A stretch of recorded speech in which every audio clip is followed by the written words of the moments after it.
എല്ലാവർക്കും നമസ്കാരം. ഇന്ന് സംസാരിക്കുന്നത് ഗു എന്ന ഹൊറർ സിനിമയെക്കുറിച്ചാണ്. അതിനു മുമ്പ് എൻ്റെ 61 സബ്സ്ക്രൈബേഴ്സിന് ഞാൻ നന്ദി പറയുന്നു. ആദ്യമായി കാണുന്നവർ എൻ്റെ ചാനൽ ദയവായിട്ടൊന്ന് സബ്സ്ക്രൈബ് ചെയ്യുക. ഗു സംവിധാനം ചെയ്തിരിക്കുന്നത് മനു രാധാകൃഷ്ണനാണ്. മണിയമ്പിള്ള രാജു പ്രൊഡക്ഷൻസിൻ്റെ ബാനറിലാണ് ഇത് തിയേറ്ററുകളിലെത്തിയിരിക്കുന്നത്. തിയേറ്റർ ഉടമകളുടെ സംഘടനയായ ഫിയോക് ഇത് പ്രദർശനത്തിന് എത്തിച്ചിരിക്കുന്നു. വടക്കേ മലബാറിലെ ഒരു ഉൾനാടൻ ഗ്രാമത്തിലെ അരിമണ്ണ തറവാട്. അവിടെ കുറേ കാലങ്ങൾക്ക് ശേഷം നടക്കുന്ന ഗുളികൻ തെയ്യത്തിൽ പങ്കെടുക്കാൻ തറവാട്ടിലെ എല്ലാവരും ഒരുമിച്ച് കൂടിയിട്ടുണ്ട്. തറവാട്ടിലെ ആരും കടക്കാത്ത തെക്കേപ്പറമ്പിൽ കറങ്ങി നടന്ന പാറു എന്ന പെൺകുട്ടിയുടെ ദേഹത്തേക്ക് കയറുന്ന പ്രേതബാധയെ ചിത്രീകരിച്ചുകൊണ്ടാണ് സിനിമ തുടങ്ങുന്നത്. തറവാട്ടിൽ വരുന്ന കൊച്ചുകുട്ടികൾക്കെല്ലാം പാറുവിൻ്റെ സാന്നിധ്യം അസ്വസ്ഥതയും ഭയവും ജനിപ്പിക്കുന്നുണ്ട്. ബാംഗ്ലൂരിൽ നിന്ന് വന്ന മിന്നയായിരുന്നു കൂട്ടത്തിൽ ഏറ്റവും മിടുക്കി. ദേവനന്ദയാണ് മിന്ന എന്ന കഥാപാത്രം ചെയ്തിരിക്കുന്നത്. കഥാപാത്രത്തിനെ വളരെ മികച്ച രീതിയിൽ ഭംഗിയായി ചെയ്തിട്ടുണ്ട് ആ കുട്ടി. പഴങ്കഥകൾ അറിയാനുള്ള ആവേശവും അതോടൊപ്പം ധൈര്യവും ഭയവുമെല്ലാം അവളിൽ ഒരുമിച്ച് എത്തുന്നുണ്ട്. ഗുളികൻ തീപ്പന്തം പോലെ പാടത്തിലൂടെ പാഞ്ഞു പോകുന്നു എന്നാണ് മിന്നയ്ക്ക് കിട്ടിയ വിവരം.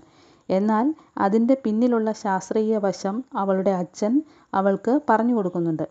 കുട്ടിക്കാലത്ത് കേട്ട കഥകളിലെ മാടനും മറുതയും അറുകൊലയും ഭൂതപ്രേത പിശാചുകളുമൊക്കെ സൃഷ്ടിച്ച മെൻ്റൽ ട്രോമയിൽ നിന്ന് അയാൾ ഇനിയും മുക്തനല്ല. തനിക്ക് സംഭവിച്ച ട്രോമയും ഭയവും ഒന്നും മകളിൽ സംഭവിക്കരുത് എന്നൊരു വാശി അയാൾക്കുണ്ട്. അതുകൊണ്ട് ഓരോ വിശ്വാസത്തിൻ്റെയും പിന്നിലുള്ള ശാസ്ത്രീയ കാരണങ്ങളെക്കുറിച്ച് അയാൾ വ്യക്തമാക്കി കൊടുക്കുന്നുമുണ്ട്. എന്നാൽ മിന്ന തറവാട്ടിലെ മുത്തശ്ശിയുടെ പിൻഗാമിയായിരുന്നു. കേട്ടവയ്ക്കുമേൽ സ്വന്തമായ ഭാവനയും കൂടെ കൂട്ടിച്ചേർത്ത് അവൾ പല കഥകളും പിന്നീട് ഉണ്ടാക്കുകയാണ്. അവളുടെ അച്ഛൻ്റെ സഹോദരിയുടെ മകൻ മിത്രൻ അതിനെ വളം വെച്ച് നൽകുകയും ചെയ്യുന്നു. നിരഞ്ജനാണ് ഈ റോൾ ചെയ്തിരിക്കുന്നത്. ചെറിയ കുട്ടികൾക്കൊപ്പം സിങ്ക് ചെയ്ത് ചെറിയ കുട്ടിയായി തന്നെ അഭിനയിക്കാൻ കുറച്ച് ബുദ്ധിമുട്ടാണല്ലോ. ഇടയ്ക്ക് വളരെ പെട്ടെന്ന് തന്നെ പക്വതയാർന്ന വ്യക്തിയായി മാറാനും അയാൾക്ക് കഴിയുന്നുണ്ട്. നിരഞ്ജൻ ഈ വേഷം നന്നായി ചെയ്തിട്ടുണ്ട്. ദേവനന്ദയ്ക്കൊപ്പം വന്ന കുട്ടികളും നന്നായി അഭിനയിച്ചു. ഇതിൻ്റെ ഛായാഗ്രഹണം അതിഗംഭീരമായിരുന്നു. ചന്ദ്രകാന്ത് മാധവിൻ്റെ ക്യാമറയാണ് ഈ സിനിമയുടെ നട്ടെല്ല് എന്നാണ് എനിക്ക് തോന്നിയത്. അതുപോലെ ജോനാഥൻ ബ്രൂസിൻ്റെ സംഗീതവും. പശ്ചാത്തല സംഗീതമൊക്കെ വളരെ ഗംഭീരമായിട്ടുണ്ട്. സിനിമയുടെ ഒരു ഹൊറർ പശ്ചാത്തലമൊക്കെ നിലനിർത്താൻ വേണ്ടി പശ്ചാത്തല സംഗീതത്തിന് കഴിഞ്ഞിട്ടുണ്ട്. സിനിമയുടെ ആദ്യ പകുതി അതിഗംഭീരമായിരുന്നു. പാറുവിൻ്റെ ശരീരത്ത് കയറിയ ബാധയും അത് ഒഴിപ്പിക്കാൻ വേണ്ടിയുള്ള ശ്രമങ്ങളും അങ്ങനെ നമ്മൾ ഇതുവരെയുള്ള ഒരു ഹൊറർ സിനിമകളിൽ കണ്ടു വന്നിട്ടുള്ള ഒരു പാറ്റേൺ അനുസരിച്ചാണ് ആദ്യത്തെ പകുതി പോകുന്നത്. എന്നാൽ മുന്നോട്ട് പോകുമ്പോൾ രണ്ടാം പകുതി കുട്ടികളെ കേന്ദ്രീകരിച്ചാവും. അതുകൊണ്ട് തന്നെ അതുവരെ ഉണ്ടായിരുന്ന ഒരു കഥാപശ്ചാത്തലത്തിൻ്റെ മുറുക്കത്തിന് ഒരു അയവ് വന്നതുപോലെ തോന്നിയിട്ടുണ്ട്. ക്ലൈമാക്സ് രംഗങ്ങളിലേക്ക് അടുക്കുമ്പോൾ അത് മാറുന്നുമുണ്ട്.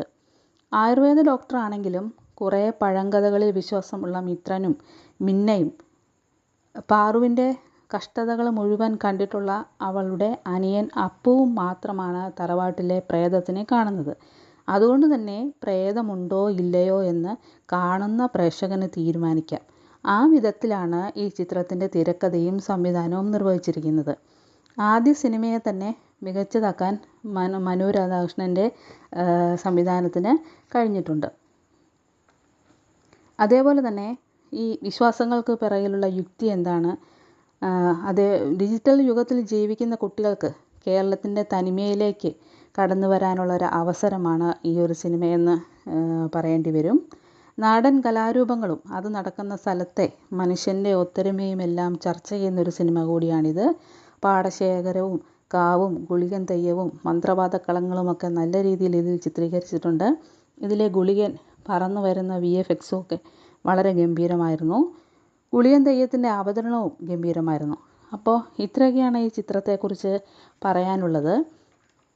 പ്രമോഷൻ്റെ കാര്യത്തിൽ ഇതിൻ്റെ പ്രവർത്തകർ ഒട്ടും ശ്രദ്ധിക്കുന്നില്ല എന്നാണ് എനിക്ക് തോന്നിയിട്ടുള്ളത്. TVM കൃപയിൽ PVRൽ ഇങ്ങനെ ഒരു സിനിമ ഉണ്ടെന്നുള്ള പോസ്റ്റർ കണ്ടിട്ടുണ്ട്. എന്നാൽ ബുക്ക് മൈ ഷോയിൽ ഇത് കാണാനുമില്ല. കൺഫ്യൂഷൻ തീർക്കാനായിട്ട് അതിൽ കാണുന്ന PVR നമ്പറിലേക്ക് വിളിച്ചപ്പോൾ 4:30 കൃപയിൽ ഈ ഷോ ഉണ്ടെന്ന് അവർ പറഞ്ഞു. അതിൻ പ്രകാരം അവിടെ ചെന്നപ്പോൾ ഇങ്ങനെയൊരു സിനിമയെക്കുറിച്ച് അവർക്കറിയത്തേയില്ല.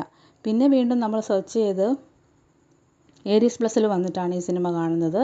വന്നപ്പോൾ വളരെ കുറച്ച് പേര്, ഞങ്ങൾ ഉൾപ്പെടെ ഒരു 10-12 പേര് മാത്രമേ സിനിമ കാണാനുണ്ടായിരുന്നുള്ളൂ. ഇത്രയും നല്ലൊരു സിനിമ ആളുകൾക്കിടയിലേക്ക് എത്താതെ പോകുന്നല്ലോ എന്നോർക്കുമ്പോൾ ഒരു വിഷമമുണ്ട്. വരും ദിവസങ്ങളിൽ എന്താവും എന്നറിയില്ല. ഏതായാലും നല്ലൊരു ചിത്രമാണ്, നല്ല രീതിയിൽ ശ്രദ്ധിക്കപ്പെടണമെന്നാണ് ആഗ്രഹം. ഏതായാലും വീഡിയോ ഇഷ്ടമായാൽ ലൈക്ക് ചെയ്യുക, കമൻറ്റുകൾ രേഖപ്പെടുത്തുക. പുതുതായി വന്നവർ ദയവായി ഈ ചാനലൊന്ന് സബ്സ്ക്രൈബ് ചെയ്തേക്കുക. മറ്റൊരു സിനിമയുമായിട്ട് വരുന്നതുവരെ വിടാം.